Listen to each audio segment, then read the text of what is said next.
Baik,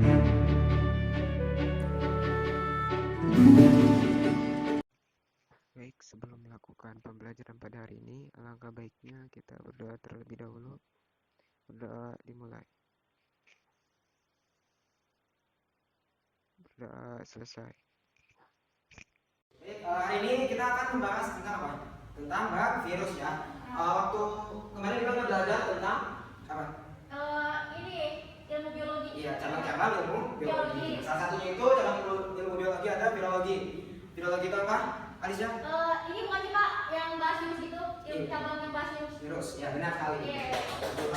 Jadi virologi itu merupakan cabang ilmu biologi yang mempelajari tentang virus. Ya, kebetulan hari ini kita masuk ke bab virus. Virus. Ada yang tahu nggak virus itu apa? Virus. Ini Pak suka bikin sakit, penyakit.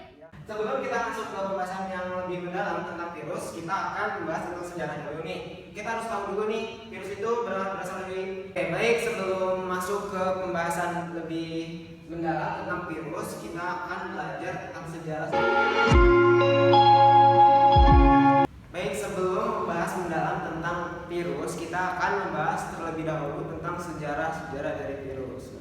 Yang pertama itu ada percobaan yang dilakukan oleh ilmuwan yang bernama Adolf Meyer, ya. Adolf Meyer. Ya, yang pertama itu siapa? Adolf Meyer. Ya. Nah, pada tahun 1883. Nah, si Adolf Meyer ini menemukan sebuah bercak pada daun tembakau, bercak kuning pada daun tembakau. Makanya dia itu menyebutkan bahwasanya terdapat sebuah mozaik, dinamakan mozaik. Dia kemudian meneliti daun tersebut dan pada mulanya beliau itu berhipotesis bahwasanya yang terdapat di daun tembakau tersebut merupakan patogen yang berjenis bakteri. Mau tanya bakteri Pak? Ya, betul. Oh iya Pak. Nah, kemudian penelitiannya itu dilanjutkan oleh Dmitri Ivanovsky.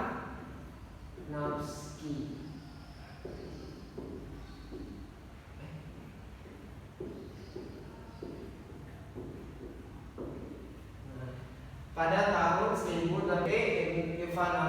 tahun 1892, beliau melakukan penelitian dengan tanaman yang terkena patogen tersebut. Nah, beliau menumbuk tanaman tersebut dan menjadikannya sebuah cairan.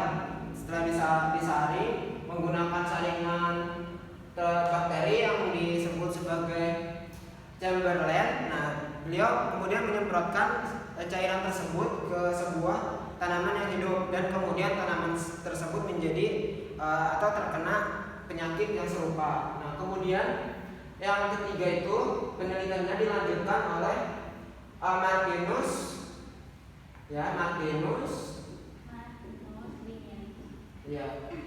B. Jering ya. Pada tahun 1896. Nah, beliau ternyata menemukan setelah melakukan percobaan lanjutan dari para ilmuwan terdahulu, beliau menemukan bahwasanya ternyata patogen tersebut itu mampu bereproduksi pada sel hidup atau pada tanaman hidup tadi. Kemudian penelitiannya dilanjutkan oleh Wendell Stanley.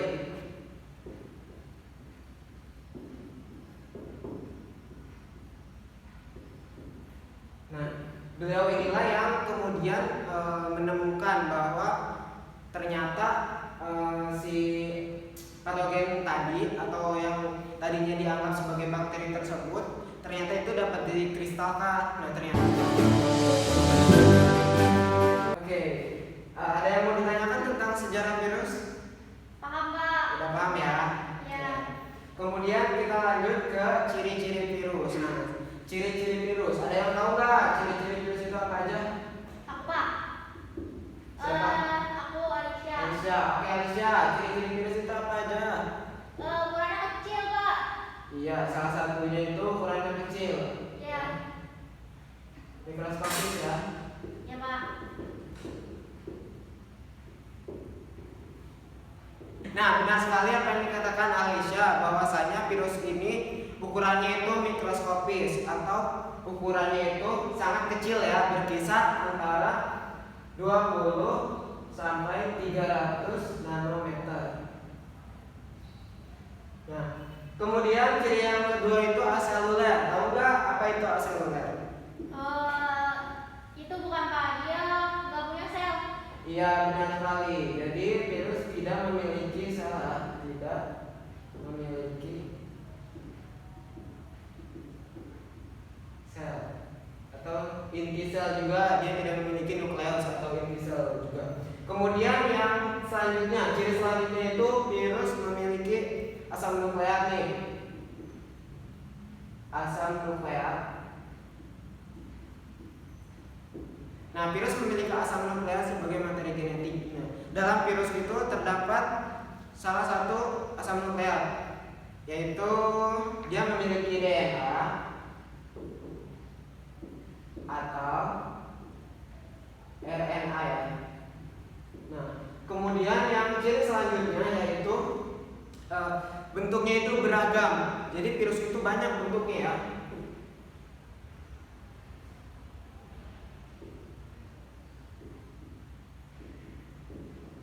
Beragam bentuknya, yang kemudian dia juga termasuk salah satu yang bisa bereproduksi.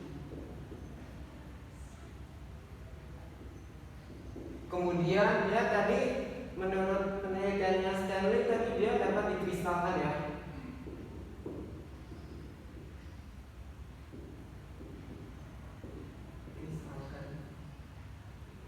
Kristalkan. Nah, kemudian salah satu cirinya lagi yang paling penting bahwasanya virus itu bersifat parasit obligat. Artinya di mana si virus ini tidak bisa hidup tanpa sel inang atau tanpa makhluk hidup lain yang ia tunggangi ya. Jadi dia bisa hidup ketika dia numpang.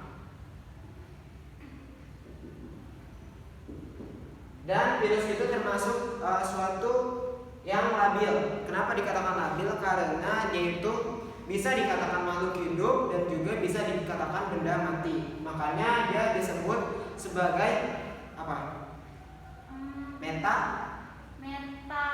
organisme bukan Pak? Iya, pintar sekali. Meta organisme. Oke. Jadi ini ada beberapa ciri virus ya. Nah, yang pertama itu ada ukurannya mikroskopis. Itu ukurannya sangat kecil nih, antara 20 sampai 300 nanometer. Kemudian dia juga seluler, dia itu tidak memiliki sel, tidak memiliki inti sel atau nukleus. Kemudian yang ketiga, dia itu atau si virus ini memiliki asam nukleat. Nah, namun dalam virus ini asam nukleat itu hanya ada satu. Jadi dia itu kalau misalkan memiliki DNA berarti dia tidak memiliki RNA, dan begitu pula sebaliknya. Kemudian yang ketiga, bentuknya itu beragam. Nah, beberapa bentuk virus nanti kita akan bahas. Kemudian yang selanjutnya itu bereproduksi, seperti yang telah dilakukan oleh percobaan para ilmuwan tadi ya, bahwasanya ternyata virus itu mampu bereproduksi. Makanya dia bisa dikatakan sebagai makhluk hidup. Kemudian yang selanjutnya itu tidak dapat dikristalkan ya. Dapat dikristalkan, makanya si virus ini disebut benda mati. Dan yang selanjutnya parasit obligat, yaitu dia bisa hidup ketika dia menempel atau menunggangi sel inang makhluk hidup atau suatu organisme hidup. Kemudian yang selanjutnya itu dia metaorganisme. Jadi dia bisa dikatakan makhluk hidup dan juga bisa dikatakan benda mati. Oke, ada yang mau ditanyakan tentang ciri-ciri virus? Sudah cukup Pak. Oke, paham ya? Alhamdulillah paham.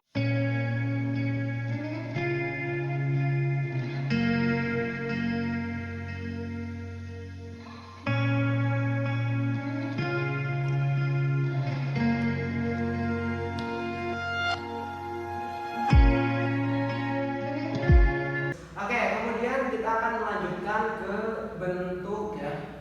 Bentuk virus. Bentuk virus. Oke, bentuk virus.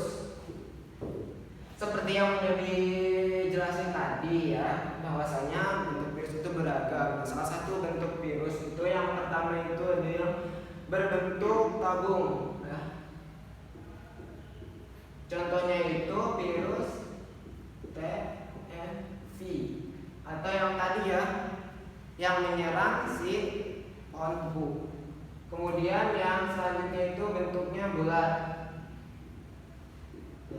Contohnya itu apa? Ada yang tahu nggak contohnya yang bentuknya bulat?